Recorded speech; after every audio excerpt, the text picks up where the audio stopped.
I don't know if it was the jet fuel in the air or the way her sweater slipped off her shoulder as she settled in beside me, but the moment she sat down, the cabin felt warmer. We didn't speak for the first 10 minutes.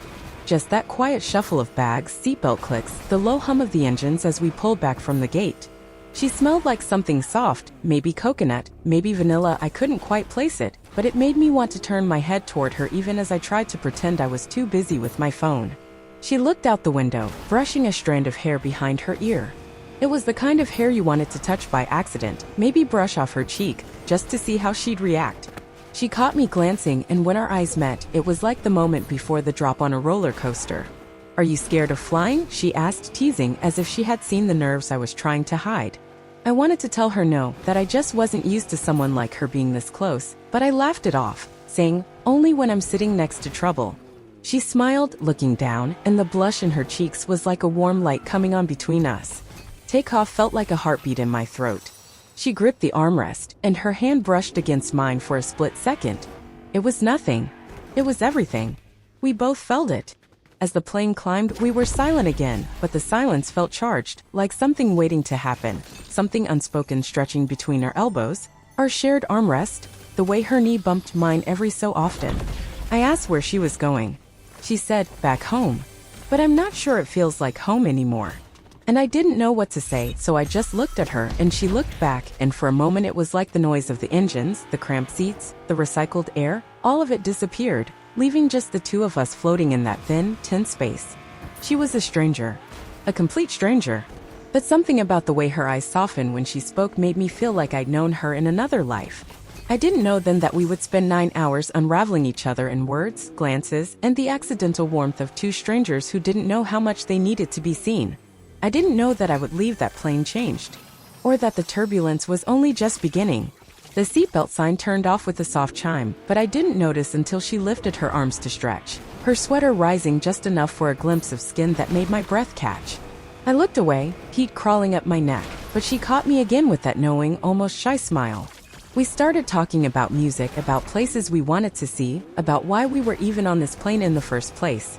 Her laugh was quiet, but it carried over the hum of the engines, soft and warm like the glow from the tiny reading light above us.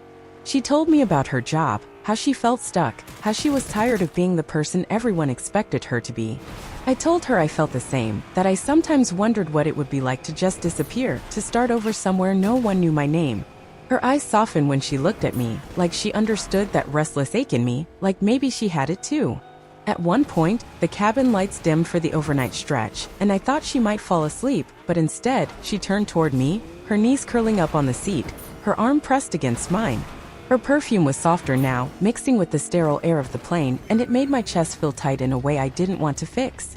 We talked about love. The kind that leaves marks on your memory, the kind that makes your heart hurt in the best way. She told me she hadn't felt seen in a long time, and her voice cracked just enough to let me know she wasn't used to saying that out loud. And when she wiped at her eye, I reached out without thinking, brushing my thumb across her cheek. Her breath caught, and I felt her lean into that small, innocent touch that didn't feel so innocent in the low cabin light. "I'm sorry," I whispered, pulling my hand back, but she grabbed it, her fingers curling around mine. Her hand was warm, trembling just slightly, and for a moment I didn't care that there were people around us, that we were strangers, that this was just a plane ride. For a moment, it felt like the two of us were suspended in the air, above all the rules, all the expectations, all the reasons we should have stayed strangers. She didn't let go of my hand for a long time. And I didn't want her to. 9 hours suddenly didn't feel like enough. It's strange how fast a stranger can become the only person you want to be near. The cabin had gone quiet, most passengers asleep, lights dimmed to a soft glow that painted her face in shadows. We were still holding hands, though neither of us spoke about it. Her thumb was tracing slow, absent-minded circles over my skin, and every small movement sent a ripple through me that I tried to hide in the stillness. She shifted closer, just enough for her knee to rest against mine, and I felt the warmth of her body, the softness of her sweater brushing my arm, the hush of her breath as she exhaled. "Is this crazy?" she whispered, eyes searching mine like she was afraid of the answer. "Yeah," I whispered back, letting a small nervous laugh slip out. "But maybe I don't care." She smiled, and it wasn't a big smile, but it was the kind that made her eyes soften, like she was letting me see a piece of herself she usually kept hidden. She told me she didn't sleep well on planes, that she hated the way time felt so slow in the air. I told her that maybe it wasn't so bad this time, that maybe I didn't want the flight to end, and I meant it, more than I should have. She let her head fall onto my shoulder, slow and hesitant, like she was waiting for me to pull away. But I didn't. I couldn't. Her hair smelled like something warm, like she had spent the morning in the sun before the flight, and the weight of her head on me made every part of me tighten with something I couldn't name. I felt her breath on my neck, warm and careful, and when the plane hit a small patch of turbulence, her hand gripped mine tighter, her body shifting closer until there was barely any space left between us.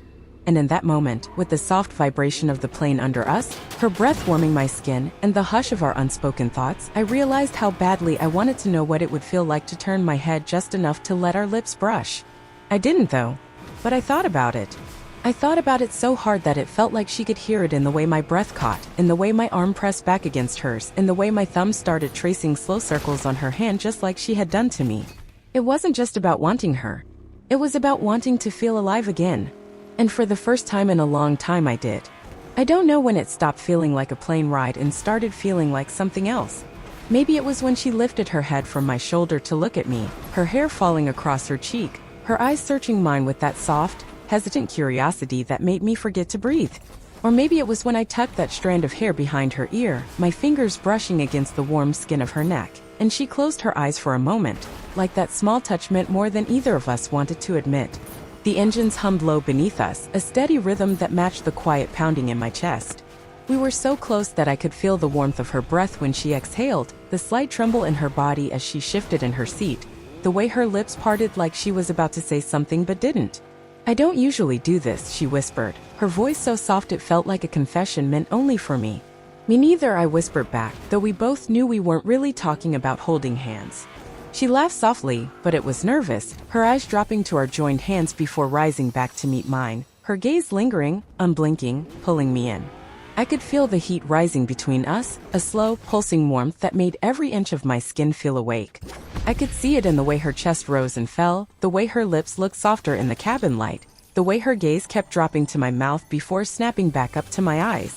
The world outside the window was dark, and it felt like we were suspended in that darkness, hidden from the rules and the expectations that would be waiting for us when we landed. She shifted closer, her thigh pressing against mine, the soft fabric of her leggings warm against my jeans, and I felt a shiver crawl up my spine, slow and electric, when her hand slipped out of mine only to rest on my arm instead, her fingers tracing small, careful shapes on the fabric. I wanted to kiss her. God, I wanted to. I wanted to lean in, to let my lips brush against hers just enough to taste that warmth, to feel the soft sigh I knew she would let out, to let the tension that was coiling tighter and tighter between us finally break. But I didn't. We just stayed there suspended, so close that our breaths mingled, so close that I could see the tiny freckle on her lower lip, so close that it felt like kissing her would be as easy as taking another breath. And in that moment, I realized the wanting was almost more powerful than having. Almost. She didn't move away when the cabin lights flickered as the flight attendants walked past with water and blankets. She stayed close, her forehead almost touching mine, her breath warm and steady, grounding me in a way I hadn't felt in years. Every part of me was aware of her. The soft brush of her hair against my cheek when she turned her head. The warmth of her hand resting lightly on my arm. The slight tremble in her breath when I let my thumb glide across the back of her hand. We talked in whispers, like we were afraid to wake the world around us. She told me about the last time she felt wanted, really wanted, like she was more than just a passing thought in someone's day. Her voice was small, breaking on certain words, and I could see the way her eyes glistened even in the low light. And I wanted to tell her that she was seen, that I saw her, right here, right now, in this small, impossible moment above the clouds.